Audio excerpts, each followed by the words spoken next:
নমস্কার নমস্কার নমস্কার নমস্কার নমস্কার নমস্কার নমস্কার নমস্কার নমস্কার আপনাদের সবাইকে সবাইকে সবাইকে সবাইকে নমস্কার, সবাইকে অজস্র শুভ কামনা জানাচ্ছি, সবাইকে স্বাগত জানাচ্ছি আজকের এই শরণাগত অনুষ্ঠানে এবং সবাইকে শুভ সকাল জানাচ্ছি। শুভ হোক, সকলের ভালো হোক, সকলের শুভ হোক। এছাড়া এই শরণাগত অনুষ্ঠানে আমরা কি বা চাইতে পারি বলুন? এই শরণাগত অনুষ্ঠান তো তার জন্যেই, সকলের শুভ প্রার্থনা করার জন্যেই। যাই হোক, আজকের দিনটা খুব শুভ দিন, বিশেষ দিন। তার কারণ আপনারা সকলেই জানেন, আজ শ্রী শ্রী জগন্নাথ দেবের নেত্রোৎসব ও উভাযাত্রা এবং রাত্রিতে গুন্ডিচা মার্জন পুরীতে নীলাচলে উৎকল দেশে। এই যে উৎসবটা, এই উৎসবের কথা আমরা খুব বেশি করে জানি, তার কারণ মহাপ্রভু এখন নীলাচলে আছেন। আগামীকাল যে মহাপ্রভুর কথা বলা হবে পুরীতে আছেন এখন, এবং তিনি রথযাত্রার সময় কি কি করেছিলেন তার বিস্তারিত বর্ণনা আপনাদের দেবার চেষ্টা করেছি। তিনি কিভাবে মার্জনের কাজ করেছিলেন সেই সমস্ত কথা বলেছি আপনাদের, ফলে এইটা আপনাদের খুব পরিচিত। এবং সেই আগামীকাল রথযাত্রা, তার সময় তো এসে গেল। আর দ্বিতীয় যে কথাটি বলবার সেটি হচ্ছে, আজকে শ্যামাপ্রসাদ মুখোপাধ্যায়ের জন্মদিন। শ্যামাপ্রসাদ মুখোপাধ্যায়, তিনি জন্মগ্রহণ করেছিলেন 1901 সালের 6ই জুলাই তারিখে। এবারে বেনি মাধবশীলের পঞ্জিকা অনুযায়ী আজকের দিনটার কথা বলি আপনাদের। আজকে 21শে আষাঢ় 1431, ইংরেজির 6ই জুলাই 2024, শনিবার, প্রতিপদ। সূর্যোদয়ের সময় ভোর 5:01, সূর্যাস্তের সময় সন্ধে 6:23। নক্ষত্র পুনর্বসু। জন্মে মিথুন রাশি, শূদ্রবর্ণ, মতান্তরে বৈশ্যবর্ণ, দেবগণ। রাত্রি 11:03 গতে কর্কট রাশি, বিপ্রবর্ণ। আমাদের হোয়াটসঅ্যাপে চিঠি পাঠাবার নাম্বার 9831922927। চিঠির গোড়ায় অতি অবশ্যই SG লিখতে হবে। আর বৃহস্পতিবারের চিঠি, মানে সামনের বৃহস্পতিবার, আপনাদের চিঠি দিয়েই তো অনুষ্ঠান সাজানো হবে। সেই চিঠির বিষয় কি আগে বলে দিয়েছি, অনেক আগে থেকে বলে রাখছি আজকাল। সেই চিঠির বিষয় হবে পৃথিবীর রং, মানে আকাশের রং নিয়ে আপনারা চিঠি লিখেছেন। সেই চিঠিগুলো এত ভালো হয়েছিল, সবকটা তো পড়া হয়নি, এখনো অনেক চিঠি বাকি আছে, সেগুলো পড়বো পর্যায়ক্রমে। কিন্তু এবারের চিঠির বিষয় হচ্ছে পৃথিবীর রং। পৃথিবীকে অভিমান করে বলেছে যে আকাশের রং নিয়ে এত সব কথা বলা হলো, আমার রং কি কম? কত রকমের রং আছে আমার সারা শরীরে, কাজেই পৃথিবীর রং।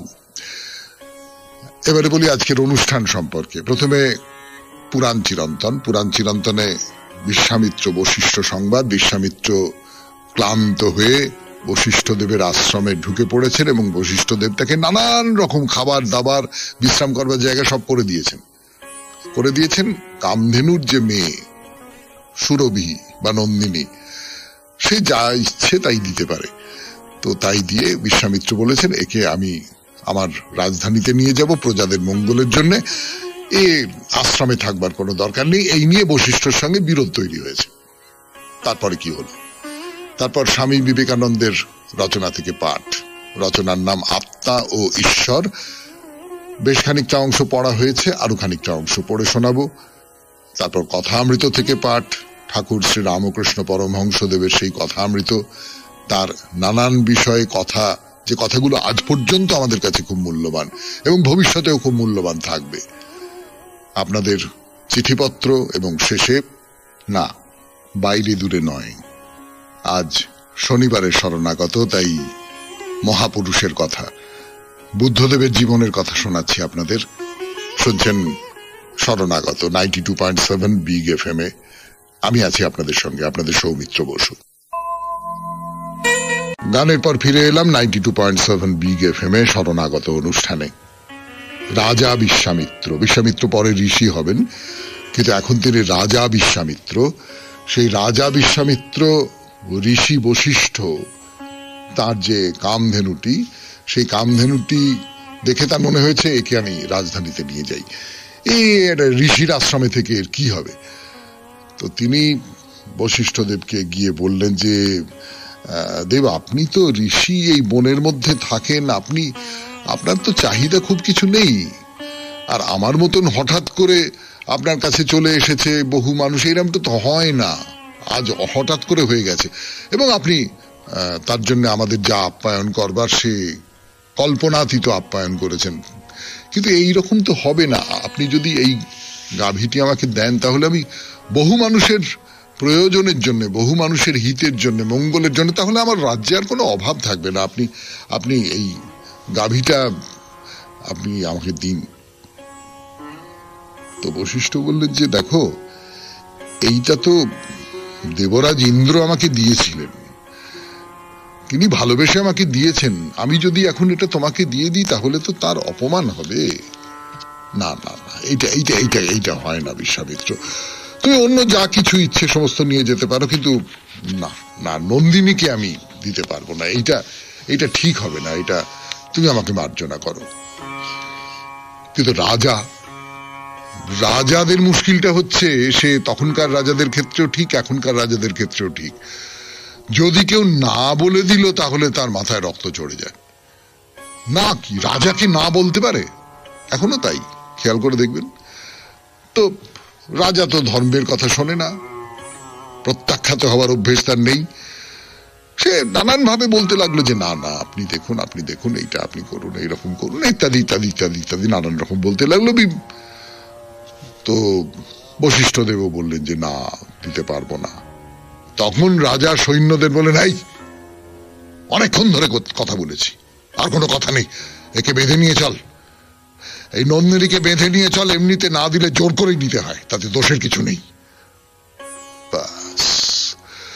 রাজার হুকুম, সৈন্যরা এবারে হারে রে রে রে রে করতে করতে করতে করতে হুকুম তামিল করতে নেমে পড়লো। একটা বড় দড়ি দিয়ে নন্দিনীর গলায় বেঁধে সবাই মিলে টানতে লাগলো, টানছে টানছে টানছে, কিন্তু কিছুতেই নন্দিনীকে এতটুকু নড়ানো গেল না। তা সৈন্যরা আরো রেগে গেছে, মারতে শুরু করলো তাকে। তখন নন্দিনী বলল, বশিষ্ঠ দেব আমাকে প্রহার করছে এরা, আপনি আমাকে রক্ষা করুন, আমি তো আপনার আশ্রিত, আপনি আমাকে রক্ষা করুন। 92.7 বিগ FM এ শুনছেন শরণাগত পুরাণ চিরন্তন। ফিরে আসছি গানের পর। যা বলছিলাম আপনাদের, গানের পর শুরু করি আবার 92.7 বিগ FM এ শরণাগত অনুষ্ঠানে পুরাণ চিরন্তনে, যে বশিষ্ঠ দেবের কাছে নন্দিনী বলছে যে আপনি আমাকে রক্ষা করুন, আমি আপনার আশ্রিত, এরা আমাকে প্রহার করছে, আমাকে গলায় দড়ি বেঁধে টেনে নিয়ে চলে যেতে চাইছে। তো বশিষ্ঠ বললেন যে আমি বুঝতে পারছি নন্দিনী, কিন্তু এই এত সব সৈন্য সামন্তর সঙ্গে আমি একা কি করব? তুমি নিজেকে রক্ষা করো, তুমি নিজেকে রক্ষা করো, আমি তোমাকে বলছি, আমি তোমাকে সেই ক্ষমতা দিচ্ছি, তুমি নিজেকে রক্ষা করো। নন্দিনী, সে তো যা ইচ্ছে তাই প্রসব করতে পারে, সে যা ইচ্ছে তাই সৃষ্টি করতে পারে, তাহলে আর তার ভয় কি? একেবারে নন্দিনীর মুখ, লেজ, দুধের বাঁট, মানে শরীরের সমস্ত অঙ্গ প্রত্যঙ্গ থেকে শয়ে শয়ে হাজারে হাজারে সমস্ত সশস্ত্র সৈন্য হুড়মুড় হুড়মুড় করে বেরিয়ে আসছে। আর যুদ্ধ শুরু হয়ে গেল, এবং সেই যুদ্ধে মানে কিছু করার নেই, বিশ্বামিত্র তার প্রচুর সৈন্যবাহিনী নিয়ে গিয়েছিলেন মৃগয়া করবার জন্য, কিন্তু নন্দিনী যত সব সৈন্য সামন্ত প্রসব করলো তাদের সংখ্যা অনেক বেশি, তাদের বীরত্ব অনেক বেশি, সমস্ত শেষ হয়ে গেল, বিশ্বামিত্র সৈন্য সামন্ত সব শেষ হয়ে গেল। বিশ্বামিত্র তার সেরা সমস্ত অস্ত্র বশিষ্ঠের প্রতি নিক্ষেপ করতে লাগলেন, কিন্তু শুধুমাত্র ব্রহ্মদণ্ডের সাহায্যে শান্তভাবে বশিষ্ঠ সব প্রতিহত করলেন। বিশ্বামিত্রকে পালাতে হলো। ঋষির যে জোর, নন্দিনীর যে জোর, তার কাছে পরাভূত হয়ে বিশ্বামিত্রকে পালাতে হলো। 92.7 বিগ FM এ শরণাগত অনুষ্ঠান শুনছেন। শেষ হলো পুরাণ চিরন্তনের পর স্বামী বিবেকানন্দের রচনা থেকে পাঠ। রচনার নাম আত্মা ও ঈশ্বর। রচনা থেকে পড়ে শোনাচ্ছি আপনাদের। রচনার নাম আত্মা ও ঈশ্বর। এই প্রবন্ধটি এর আগে বেশ খানিকটা অংশ পড়ে শুনিয়েছি, তারপরের খানিকটা অংশ। আমি চলি, চিন্তা করি, কথা বলি, এই সমস্ত কাজের মধ্যে একটি একতার সূত্র রহিয়াছে। চিন্তা ও কর্মরাশির অসংখ্য বৈচিত্র্য আমরা দেখিতে পাই, কিন্তু সকল বৈচিত্র্যের মধ্যে অনুস্যূত অপরিবর্তনীয় একটি সত্তা বিরাজ করিতেছে। সেই সত্তা কখনো শরীর হইতে পারে না। শরীর তো প্রতি মিনিটে পরিবর্তনশীল। উহা মনও হইতে পারে না, কেননা মনেও তো অজস্র নূতন নূতন চিন্তা সর্বদাই উঠিতেছে। ওই একত্বের ভিত্তি শরীর মনের যুগ্ম সংহতি, ইহাও বলা চলে না। শরীর মনের সংহতি প্রকৃতির অন্তর্গত এবং প্রকৃতির নিয়মের অধীন। মন যদি মুক্তই হয়, তাহা হইলে সে অতএব যিনি প্রকৃত মানুষ, তিনি প্রকৃতির এলাকার মধ্যে নন। ইনি সেই অপরিবর্তনীয় চৈতন্যময় পুরুষ, যাহার দেহ ও মন অবশ্য প্রকৃতির অধীন। ইনি প্রকৃতিকে ব্যবহার করিতেছেন, যেমন তোমরা এই চেয়ারটি, এই কলমটি এবং এই কালিটিকে ব্যবহার করো। ইনিও সেইরূপ প্রকৃতির সূক্ষ্ম ও স্থূল আকৃতিকে কাজে লাগাইতেছেন। স্থূল আকৃতি হইল দেহ, সূক্ষ্ম আকৃতি মন। ইনি নিজে নিরবয়ব, সর্বপ্রকার আকৃতিহীন। আকার সমূহ প্রকৃতিতে। প্রকৃতির পারে যিনি, তাহার স্থূল বা সূক্ষ্ম কোন আকার থাকিতে পারে না। তিনি নিশ্চয় অরূপ। তাহাকে সর্বব্যাপীও হইতে হইবে, ইহা হৃদয়ঙ্গম করা প্রয়োজন। টেবিলের উপর এই গ্লাসটির কথা ধরো। গ্লাস একটি আকার, টেবিলটিও একটি আকার। ইহারা যখন ভাঙিয়া যায়, তখন গ্লাসত্বের এবং টেবিলত্বের অনেকখানি চলিয়া যায়। আত্মার কোনো রূপ নাই বলিয়া কোনো নামও নাই। ইনি যেমন এই গ্লাসটির মধ্যে ঢুকিবেন না, সেই রূপ স্বর্গেও যাইবেন না, নরকেও নয়। যে আধারে ইনি বর্তমান, সেই আধারের রূপ ইনি গ্রহণ করেন। আত্মা যদি দেশে, স্পেস, না থাকেন, তাহা হইলে দুইটি বিকল্প সম্ভবপর।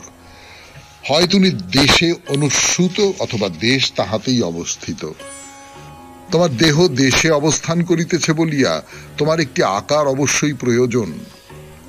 দেশ আমাদিগকে সীমাবদ্ধ করে, আমাদিগকে যেন বাঁধিয়া ফেলে এবং আমাদিগের উপর একটি আকৃতি চাপাইয়া দেয়। পক্ষান্তরে তুমি যদি দেশে অবস্থান না করো, তো দেশ তোমাতেই বিদ্যমান। সকল স্বর্গ, সকল পৃথিবী সেই চৈতন্যময় পুরুষে অবস্থিত। ঈশ্বর সম্বন্ধেও এইরূপ হইতে বাধ্য। ঈশ্বর সর্বত্র বিদ্যমান। হস্ত না থাকিলেও তিনি সমস্ত বস্তু ধারণ করেন, পদবিহীন হইলেও তিনি সর্বত্র বিচরণ করেন। তিনি নিরাকার, মৃত্যুহীন, অনন্ত। ঈশ্বরের এইরূপ ধারণা বিকাশপ্রাপ্ত হইল। তিনি সকল আত্মার অধীশ্বর। যেমন আমার আত্মা আমার এই দেহের অধিপতি। আমার আত্মা যদি দেহ ছাড়িয়া যান, তাহা হইলে দেহ এক মুহূর্তও বাঁচিতে পারে না। সেইরূপ পরমাত্মা যদি আমার আত্মা হইতে বিযুক্ত হন, আত্মার অস্তিত্ব সম্ভবপর নয়। তিনি বিশ্বভুবনের স্রষ্টা। আবার যাহা কিছু ধ্বংস হইতেছে, তাহারও সংহর্তা তিনি। জীবন তাহার ছায়া, মৃত্যুও তাহার ছায়া। প্রাচীন ভারতের দার্শনিকগণ মনে করিতেন এই কলুষিত পৃথিবী মানুষের সমাদরের যোগ্য নয়। কি ভালো কি মন্দ কিছুই এখানে চিরস্থায়ী নয়। আমি পূর্বে বলিয়াছি, শয়তান ভারতে বেশি সুযোগ পায় নাই। ইহার কারণ কি? কারণ এই যে ধর্মচিন্তায় ভারতবাসী খুব সাহসী ছিল। তাহারা ধর্মের ক্ষেত্রে অবোধ শিশুর ন্যায় আচরণ করিতে চায় নাই। শিশুদের বৈশিষ্ট্য তোমরা লক্ষ্য করিয়াছ কি? তাহার সর্বদাই অপরের উপর দোষ চাপাইতে চায়। শিশুমন ভুল করিলে অন্য কাহাকেও দোষী করিতে তৎপর। একদিকে আমরা চেঁচাই, আমাকে ইহা দাও উহা দাও, অন্যদিকে বলি আমি ইহা করি নাই, শয়তান আমাকে প্রলোভিত করিয়াছিল, সেই ইহার জন্য দায়ী। ইহাই মানুষের ইতিহাস, দুর্বল মানব জাতির ইতিবৃত্ত। শুনলেন স্বামী বিবেকানন্দের রচনা থেকে পাঠ 92.7 বিগ এফএম এ শরণাগত অনুষ্ঠানে। গানের পর কথামৃত। গানের পর 92.7 বিগ এফএম এ শরণাগত অনুষ্ঠান শুনছেন। আমি আছি আপনাদের সঙ্গে, আপনাদের সৌমিত্র বসু। এখন কথামৃত থেকে পাঠ। কথামৃতে এর আগের দিন বলছিলাম কেশবচন্দ্র সেনের কথা, মানে নারায়ণ স্বামী ঠাকুর তাকে খুব শ্রদ্ধা করতেন, খুব গণ্য করতেন। সেই নারায়ণ স্বামী কেশবচন্দ্র সেনের কাছে গেছেন, গিয়ে তাদের মধ্যে কথাবার্তা ইত্যাদি ইত্যাদি হয়েছে। তার কথা শুনে ঠাকুরও দেখতে গেছেন কেশবচন্দ্র সেনকে। আপনারা জানেন, এর আগে বলেছি এবং আপনারা দেখেওছেন যে ঠাকুর তার সময়কার যারা বড় মাপের মানুষ, তার সময়কার যারা সেই সমস্ত মানুষ যাদের ভেতরে ঈশ্বরের শক্তি আছে, ঠাকুরের কথা মতোই বলছি যে মানুষকে পাঁচজন মানুষ গণ্যমান্য করে, যে মানুষকে পাঁচজন মানুষ যার অনুসরণ করে, যাকে শ্রদ্ধা ভক্তি করে, তার ভেতরে তো কোথাও একটা ঈশ্বরের শক্তি আছে। তো ঈশ্বরের শক্তি যাদের মধ্যে আছে, যেমন ধরা যাক দেবেন্দ্রনাথ ঠাকুর, যেমন ধরা যাক ঈশ্বরচন্দ্র বিদ্যাসাগর, এইরকম সমস্ত মানুষজনের কাছে ঠাকুর যেতেন, তাদের দেখতেন। বঙ্কিমচন্দ্র চট্টোপাধ্যায়, তারা যে সবসময় ঠাকুরের সঙ্গে খুব খোলা মনে কথা বলেছেন বা তারা যে সবসময় ঠাকুরের মতে মত দিয়েছেন এমনটা নয়, অনেক সময়ই তা করেননি। বঙ্কিমচন্দ্র যে কথা বলেছেন ঠাকুরকে, সেই কথাটা খুব সত্যি কথা নয়। বঙ্কিমচন্দ্র আহার নিদ্রা মৈথুন এই তিন নিয়েই জীবন। ঠাকুর বলেছেন বাবা রে তুমি খুব খারাপ কথা বললে, কিন্তু বঙ্কিমচন্দ্র শুধু আহার নিদ্রা মৈথুনের কথা বলেননি, আমরা জানি। বঙ্কিমচন্দ্র অন্য সবকিছু বাদ দিয়ে অনেক গভীর ধর্মের কথা বলেছেন, ধর্মের গূঢ় সমস্ত কথাবার্তা বলেছেন। ঠাকুরের কাছে একটা ছদ্মবেশ নিয়েছেন তারা। বিদ্যাসাগরের ক্ষেত্রেও তাই। যাই হোক, সে কথায় পরে আসবো, অন্য আরেকজনের কথাও বলবো আজকে যদি সময় পাই। তো ঠাকুর বলছেন যে এই ব্যাঙাচির ন্যাজ খসে গেছে, ব্যাং হয়ে গেছে, জলেও থাকতে পারে ডাঙাতেও থাকতে পারে। কেশব সেন সম্পর্কে বলছেন যে এ সংসারেও থাকতে পারে, আবার সাধনার জায়গাতেও থাকতে পারে। এইটা আমরা পারি না, আমরা তো শুধু একটা জায়গায় আটকে থাকি। তো যাই হোক, যেটা বলছিলাম, কেশব আমাকে পরখ করবার জন্য 3 জন ব্রহ্মজ্ঞানী ঠাকুর বাড়িতে পাঠিয়েছিল। তার ভেতরে প্রসন্ন ছিল একজন। তো রাত দিন আমায় দেখবে, দেখে কেশবের কাছে গিয়ে খবর দেবে। তো আমার ঘরের ভেতর রাত্রে ছিল, কেবল দয়াময় দয়াময় দয়াময় করতে লাগলো, আর আমাকে বলে তুমি কেশব বাবুকে ধরো, তাহলে তোমার ভালো হবে। তো ঠাকুর বলছে যে আমি সাকার মানি রে বাবু, কেশব তো নিরাকার মানে, কেশব তো ব্রহ্মজ্ঞানী, কিন্তু আমি তো নিরাকারের লোক নই, আমি তো সাকারের লোক, আমি সাকার মানি। আমার পথ কেশবের পথ আলাদা, আমি কেশবকে ধরবো কি করে? তবুও দয়াময় দয়াময় দয়াময় করে। তখন আমার একটা অবস্থা হয়ে বললাম এখান থেকে যা। ঘরের মধ্যে কোনো মতে থাকতে দিলাম না, তারা বারান্দায় গিয়ে শুয়ে রইল। এই যে ঠাকুর এমনি খুব খুব খুব বিনয়ী, আমরা তো দেখেছি যে ঠাকুর খুব বিনয়ী, খুব ভদ্র, খুব সকলকে প্রণাম করেন, এইরকম একজন মানুষ। কিন্তু কোথাও তিনি তার ভেতর থেকে কেউ একটা জেগে উঠে বললো এখান থেকে চলে যা এখান থেকে। শুনছেন কথামৃত থেকে পাঠ 92.7 বিগ এফএম এ শরণাগত অনুষ্ঠানে। গানের পরে ফিরে আসবো আরো কথা বলবার জন্য। 92.7 বিগ এফএম এ শুনছেন শরণাগত কথামৃত থেকে পাঠ। তো এই যে হঠাৎ করে তেজে জ্বলে ওঠা, এটাও ঠাকুরের ভেতর থেকে কেউ একটা বলছেন। ওই যে ঠাকুরেরই তো গল্প আছে যে মাঝে মাঝে ফোঁস করতে হয়, যখন দেখবি যে তোকে পেড়ে ফেলবার চেষ্টা করছে বারবার, একবার নেই আঁকড়ের মতো পেড়ে ফেলবার চেষ্টা করছে, তখন কিন্তু ফোঁস করে উঠতে হয়। তো বলছেন আবার আরেকজনের কথা, আপনাদের বলছিলাম যে আরেকজন বড় মানুষের কথা বলবো, যেমন বিদ্যাসাগরের প্রসঙ্গ উঠেছিল, বঙ্কিমচন্দ্রের প্রসঙ্গ উঠেছিল, তেমনি করে আরেকজনের কথা বলি, তিনি হচ্ছেন মাইকেল মধুসূদন দত্ত। নারায়ণ শাস্ত্রী যখন ছিল তখন মাইকেল এসেছিল, মথুরবাবুর বড় ছেলে দারিকবাবু সঙ্গে করে নিয়ে এসেছিল মাইকেলকে। তো ওই ম্যাগাজিনের সাহেবদের সঙ্গে মোকদ্দমা হবার জোগাড় হয়েছিল, তাই মাইকেলকে এনে বাবুরা পরামর্শ করছিল বিষয় সম্পত্তি সংক্রান্ত ব্যাপার, জমিদার বাড়ির ব্যাপার। মাইকেল তো ওকালতি করতেন, তাকে নিয়ে এসেছিল, তার সেই সূত্র ধরে মাইকেলকে নিয়ে আসা হয়েছে। দপ্তরখানার সঙ্গে বড় ঘর, সেইখানে মাইকেলের সঙ্গে দেখা হয়েছিল। তো আমি নারায়ণ শাস্ত্রীকে কথা কইতে বললাম। ঠাকুর দেখছেন কোট প্যান্ট পরা একটা লোক, সাহেব সাহেব দেখতে, যদিও মাইকেল নিজের সাহেব পরিচয়টাকে আমল দিতেন না। মানে উনি বলতেন যে আমি যে রাত্রিরে ঘুমোই যেখানে, তার পায়ের দিকে একটা আয়না রেখে দিয়েছি, সকালবেলা ঘুম থেকে উঠে নিজের মুখটা দেখি, তখন বুঝতে পারি আমি কোনোভাবেই সাহেব নই। তো সেই নারায়ণ শাস্ত্রী মাইকেলের সঙ্গে কথা বলছেন, তো বলছেন যে তুই নিজের ধর্ম কেন ছাড়লে? মাইকেল পেট দেখিয়ে বলে, পেটের জন্য ছাড়তে হয়েছে। তো নারায়ণ শাস্ত্রী বলল, যে পেটের জন্য ধর্ম ছাড়ে তার সঙ্গে কি কথা কইব? তখন মাইকেল আমাকে বললে, আপনি কিছু বলুন। তো আমি বললাম যে কে যেন, কেন আমার কিছু বলতে ইচ্ছে করছে না, আমার মুখ কে যেন চেপে ধরেছে। কিন্তু আমি বলবো, বা আমরা সবাই জানি, কেবলমাত্র পেটের জন্য ধর্ম ছেড়েছেন এই কথাটা মাইকেল ঠিক কথা বলেননি। একেবারেই এটা সত্য কথা নয়। তার কারণ মাইকেলের বাবা বিরাট বড় আইন ব্যবসায়ী ছিলেন, প্রচুর টাকা পয়সা ছিল। তিনি যদি বাবার কথা মতো চলতে পারতেন, বাবার মতন করে থাকতে পারতেন, তাহলে তার কোথাও কোনো অভাব থাকতো না, তার ছাত্র বয়সে কোথাও কোনো অভাব ছিল না। বিলাসিতা চূড়ান্ত করেছেন তিনি ধর্মত্যাগ করেছিলেন অন্য আর একটা বড় ধর্মকে গ্রহণ করবার জন্য।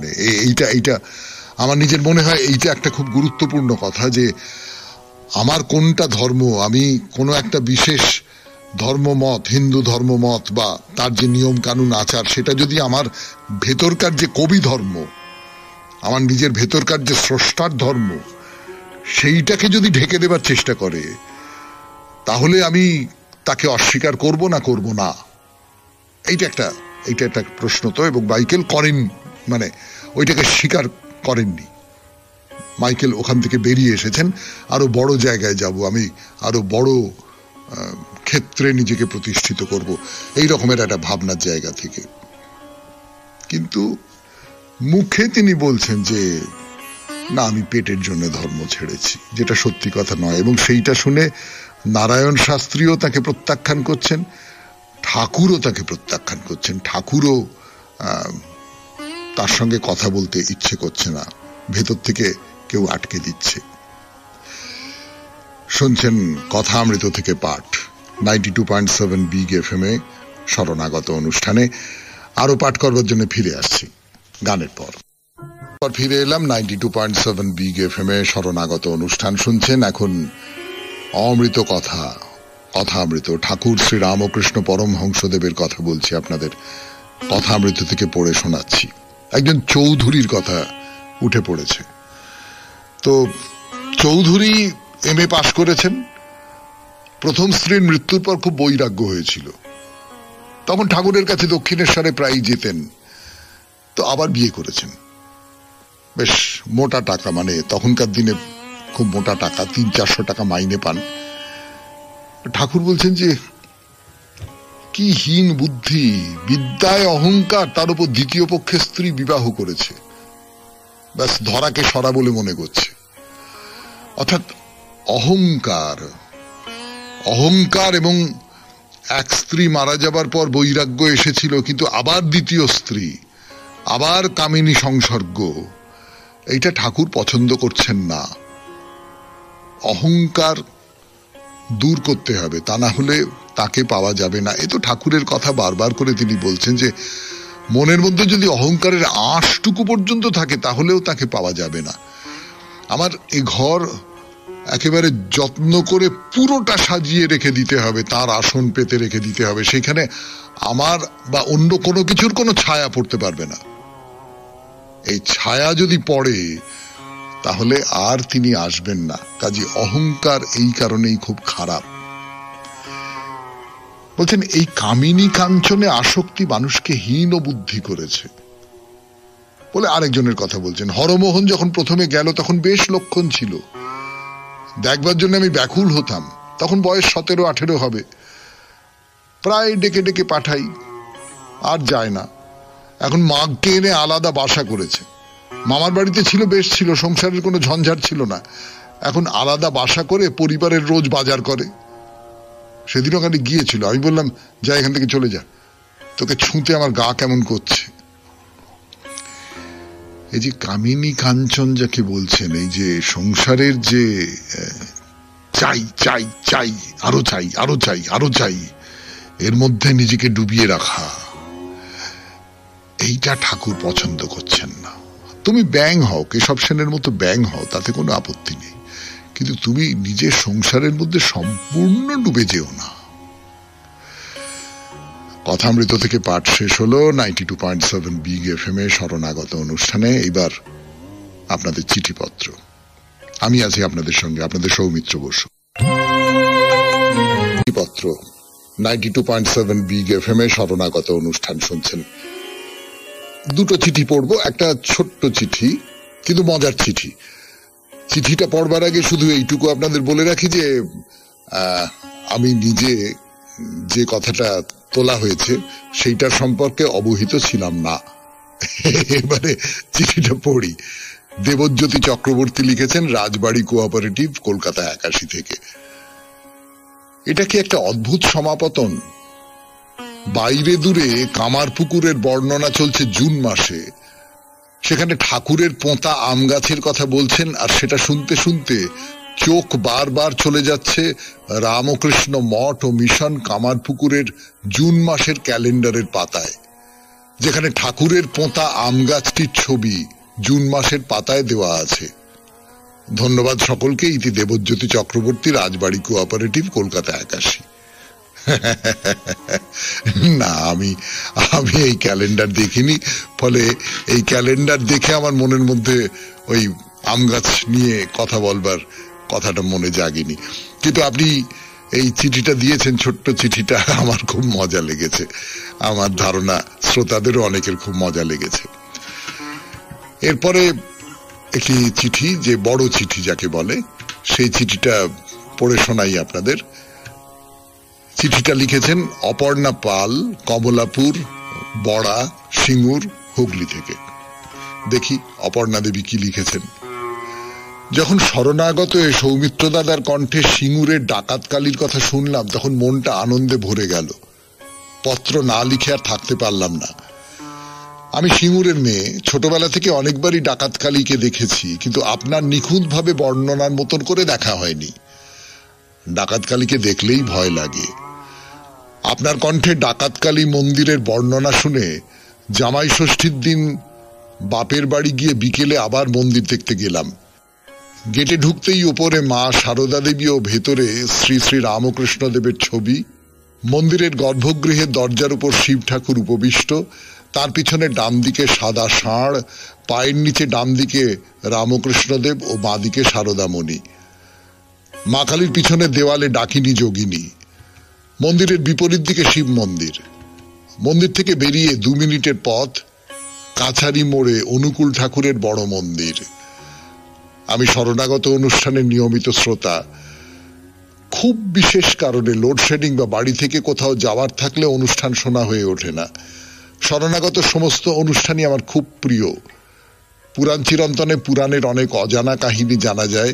স্বামী বিবেকানন্দের পাঠ থেকে গীতার অনেক উপদেশ জানতে পেরে গীতার প্রতি আকৃষ্ট হয়ে নিয়মিত গীতা পাঠ শুরু করি। আচ্ছা, বাহ। শ্রী রামকৃষ্ণের কথামৃত থেকে জানতে পারি গৃহে থেকেও ধর্ম পালন করা যায়। ধর্মের জন্য সংসার ত্যাগ করে সন্ন্যাসী হওয়ার প্রয়োজন নেই। নানান শ্রোতার অনেক চিঠি শোনার অভিজ্ঞতা হয়। বাইরে দূরে যেসব মন্দির দেখার সুযোগ হয়নি, তা আপনার বর্ণনায় যেন আমাদের কাছে জীবন্ত হয়ে ওঠে। চৈতন্যদেব ও গৌতম বুদ্ধ সম্পর্কে অনেক কিছুই জানতে পারি। অনুষ্ঠানে পুরানো শিল্পীর যে সমস্ত গান বাজানো হয় তা তো খুবই ভালো লাগে। রবীন্দ্রনাথ ঠাকুরের অনেক না পড়া কবিতা আপনার কণ্ঠে শুনে খুব খুশি হই। তবে বসন পরমা গানটি প্রায়ই দুবার বাজানো হয়। 2রা জুন হরে কৃষ্ণ গানটি ও 9ই জুন কৃষ্ণ কহ ইয়া রাম কহ গানটি দুবার করে বাজানো হয়। এই গানগুলো একবার বাজিয়ে আরো অন্য একটি গান দিলে শুনতে ভালোই লাগে। মাঝে মাঝে অনুষ্ঠানের একটি পর্ব দুবার হয়, একজনের চিঠি দুবার পড়া হয়। হয়তো এগুলো যান্ত্রিক ত্রুটির জন্যই হয়, তবু একটু খেয়াল রাখবেন। এই সামান্য ত্রুটি বাদ দিয়ে শরণাগত অনুষ্ঠান আমার কাছে অসাধারণ লাগে। সকালে উঠে ধর্মের গান ও কথা শুনে দিনের শুরুটা খুব নির্মল ভাবে হয়। এটা আমার প্রথম চিঠি। অনেকদিন ধরে অনেক কিছু বলার ছিল, তাই চিঠি বড় হয়ে গেল। সৌমিত্র দাদা আর শরণাগত সকল শ্রোতাদের শুভেচ্ছা জানিয়ে আমি পত্রের এখানে ইতি টানলাম। নমস্কারান্তে অপর্ণা পাল, কমলাপুর, বড়া, সিঙ্গুর, হুগলি। অপর্ণা দেবী, আপনাকে এই শরণাগত যে পত্রলেখকেরা আছেন তাদের মধ্যে স্বাগত। আপনি আবার চিঠি দেবেন, আরো চিঠি দেবেন। আর সিঙ্গুরের কথা বলছেন, সিঙ্গুরে আমার আত্মীয় থাকতেন, সিঙ্গুরের পিসি বলতাম আমরা তাকে। তিনি নিশ্চয়ই বহুদিন প্রয়াত হয়েছেন। ছোটবেলায় তার বাড়ি গিয়েছিও এক আধবার। সিঙ্গুরের কলা খুব বিখ্যাত। সিঙ্গুরের কলা বাগানের মধ্যে দিয়ে যেতাম, এখনো সেই যে হাইওয়ের ধারে, মানে আমার গ্রামের বাড়িতে যাবার পথে তো সিঙ্গুর পড়ে, ফলে আপনাকে আমার খুব একটু আলাদা রকমের আত্মীয় বলে মনে হচ্ছে আর কি। ভালো থাকবেন। এরপর মহাপুরুষের কথা, বুদ্ধদেবের কথা বলবো। 92.7 বিগ FM এ শুনছেন শরণাগত, জীবনের সহজ পাঠ।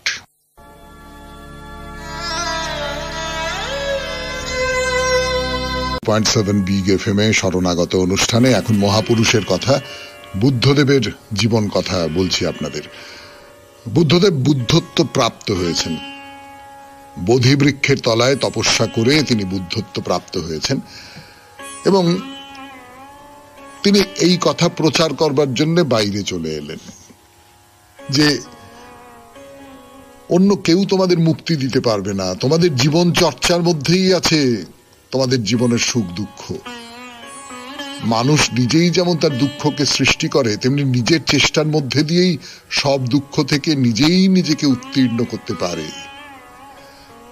এই সমস্ত কিছু সন্ধান, এই পথের সন্ধান তোমার নিজের মধ্যে আছে। যার যোগ্য বাইরের আচার আচরণ কখনোই মানুষের অন্তরকে প্রভাবিত করতে পারে না। তার জন্য দরকার অন্তরের শুদ্ধতা। তো এইসব কথা বলছেন বুদ্ধদেব, চারপাশে বলছেন, ঘুরে ঘুরে বলছেন। আর নগরের সমস্ত মানুষ বুদ্ধদেবের উপদেশ শুনে মুগ্ধ হয়ে দলে দলে এসে ভিড় করেছে তার কাছাকাছি আসবার জন্য। এমন করে তো কেউ বলেনি। পুরোহিতেরা, ধর্মগুরুরা যে সমস্ত কথা বলেছেন সেই কথার থেকে অন্য রকমের কথা। তোমার ভেতরে শক্তি আছে, তোমার ভেতরে সেই শক্তি আছে, তুমি তোমার ভেতরের সেই শক্তিকে জাগাও। তো প্রচুর লোকজন জড়ো হয়ে গেছে বুদ্ধদেবের চারপাশে। তো এই নগরে বাস করত একজন যুবক, প্রচুর টাকা পয়সা আছে, তার ধনী যুবক। তার নাম হচ্ছে জাস। সেই জাস, সে প্রচুর ভোগ বিলাস প্রাচুর্য এই সমস্ত কিছুর মধ্যে সে থাকে। খুবই বিলাসী জীবনযাপন, মানে নারী এবং সুরা, তাছাড়া তার জীবনের আর কোনো মানে নেই। তো একদিন সারা রাত তার ঘুম হয়নি। তো ভোরবেলা বেরিয়ে পড়েছে। বেরিয়ে পড়ে ঘুরতে ঘুরতে ঘুরতে ঘুরতে যে উদ্যানে বুদ্ধদেব আছেন সেইখানে সে এসে উপস্থিত হয়েছে। তা বুদ্ধদেব তখন একটা গাছের তলায় ধ্যানে বসেছেন, একেবারে ধ্যানমগ্ন হয়ে বসে আছেন। জাসও তাকে দেখলো। দেখেই তার সমস্ত ভেতরে কি যেন একটা ওলট পালট হয়ে গেল। মানে যেমন করে মৌমাছি ফুলের গন্ধে তার কাছাকাছি চলে যায়, জাসও সেরকম পায়ে পায়ে পায়ে পায়ে পায়ে পায়ে বুদ্ধদেবের কাছাকাছি চলে এলো। বুদ্ধদেবের দিকে তাকিয়ে আছে।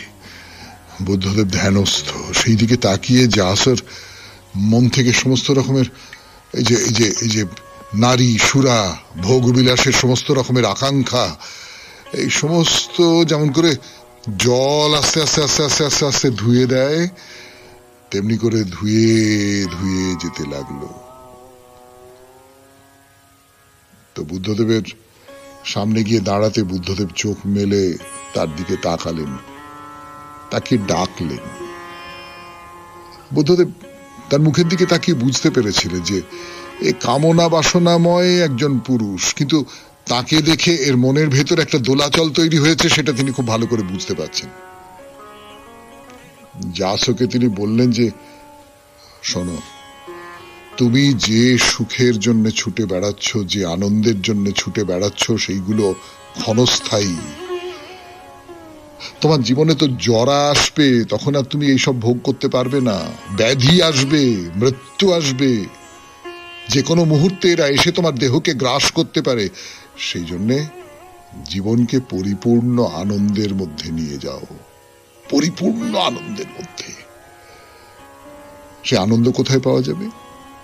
ভোগে নয়, ত্যাগে, ত্যাগে, অষ্টমার্গে, 8টা পথের কথা বলছেন বুদ্ধদেব। 92.7 বিগ এফএম এ শনিবারের শরণাগত অনুষ্ঠানে শুনছেন মহাপুরুষের কথা, বুদ্ধদেবের কথা। ফিরে আসছি গানের পর। এলাম 92.7 বিগ এফএম এ শরণাগত অনুষ্ঠানে, বলছে বুদ্ধদেবের কথা, মহাপুরুষের কথা। এই পর্যায়ে বুদ্ধদেব সেই যে যুবকটি, তাকে নানান রকমের উপদেশ দিলেন। যাস তার মনের সমস্ত মোহ দূরে চলে গেল, বলল যে আমি আপনার শিষ্য হতে চাই, আপনি আমাকে আপনার শিষ্য করে নিন। তো এরকম দলে দলে মানুষ বুদ্ধের কাছে আসছে। তিনি তাদের বলছেন না ভগবানের কথা বলছেন না, ঈশ্বরের কথা বলছেন না, কোনো দেবদেবীর কথা বলছেন না, তিনি অষ্টমার্গের কথা বলছেন। 8টা পথ, 8টা রাস্তা। কি কি 8টা রাস্তা বলি আপনাদের। প্রথম হচ্ছে সত্যবোধ, মানে মন থেকে সমস্ত রকম ভ্রান্তিকে দূর করতে হবে। উপলব্ধি করতে হবে নিত্য আর অনিত্য বস্তুর মধ্যে প্রভেদকে, কোনটা নিত্য কোনটা অনিত্য। এই নিয়ে আমাদের কথামৃত পর্বে তো প্রচুর কথা হয়, যে এই যে জগৎ সংসার, এই যা কিছুর মধ্যে রয়েছে আমরা, সেই সমস্তটাই অনিত্য, এগুলো থাকে না, এগুলো চলে যায়। আমার এই দেহ চলে যায়, আমার এই মন চলে যায়। আমি আজ থেকে 20-25 বছর আগে কি দেখতেছিলাম, সেটা যদি ছবিতে দেখি নিজেই চমকে উঠি, হেসে ফেলি। এই সবকিছু পাল্টে যাচ্ছে। এই যে তফাৎটা, কোনটা নিত্য আর কোনটা অনিত্য, এইটা বুঝতে হবে, উপলব্ধি করতে হবে। দ্বিতীয় হচ্ছে সংকল্প। সংকল্প কি? সংকল্প হচ্ছে সংসারের এই যে পার্থিব যা কিছু বন্ধন, সংসারেতে আজ যাহারা আমায় ভালোবাসে তারা আমায় বেঁধে রাখে, কঠিন পাশে বেঁধে রাখে।